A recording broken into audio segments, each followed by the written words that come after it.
Presented by Magahiya Music.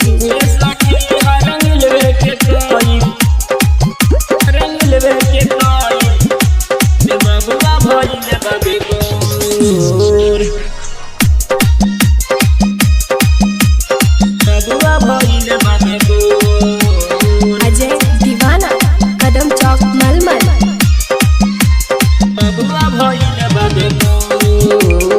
Music by PM Bihari. सैया गईले बम्बे कमाए, सैया गईले बम्बे कमाए, भैनी हम लड़को ए सखी हर मिलवे के कइल, ए सखी हर मिलवे के कइल, बबुआ भइल बाबे गोर, ए सखी हर मिलवे के कइल, बबुआ भइल बाबे गोर। सैया गईले बम्बे कमाए, सैया गईले बम्बे कमाए, भैनी हम लड़को ए सखी हर मिलवे के कइल, ए सखी हर मिलवे के कइल, बबुआ भइल बाबे गोर, ए सखी हर मिलवे के कइल, बबुआ भइल बाबे गोर। ए सखी हर मिलवे के कइल, हर मिलवे के कइल, बबुआ भइल बाबे गोर। अजय दीवाना कदम चौक मलमल।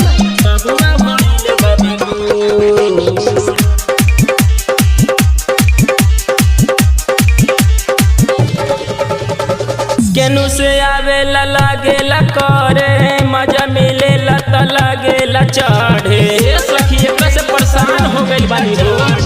केनु से आवेला लागेला करे, मजा मिलेला त लागेला चढ़े, का कहीं सखिया अपन बतिया, का कहीं सखिया अपन बतिया, यारवे से भइल झकझोर, ए सखी हर मिलवे के कइल, ए सखी हर मिलवे के कइल, बबुआ भइल बाबे गोर, ए सखी हर मिलवे के कइल, बबुआ भइल बाबे गोर। ए सखी हर मिलवे के कइल, हर मिलवे के कइल, बबुआ भइल बाबे गोर। अजय दीवाना कदम चौक मलमल। बबुआ भइल बाबे गोर।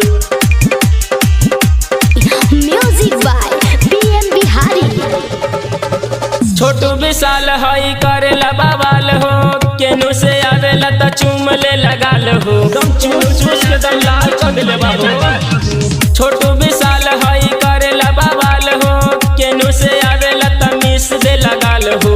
रंजन राज रंगीला ए सखिया, रंजन राज रंगीला ए सखिया, कई देले सगरो सोर, ए सखी हर मिलवे के कइल, ए सखी हर मिलवे के कइल, बबुआ भइल बाबे गोर, ए सखी हर मिलवे के कइल, बबुआ भइल बाबे गोर। सैया गईले बम्बे कमाए, सैया गईले बम्बे कमाए, भैनी हम लड़को ए सखी हर मिलवे के कइल, ए सखी हर मिलवे के कइल, बबुआ भइल बाबे गोर, ए सखी हर मिलवे के कइल, बबुआ भइल बाबे गोर।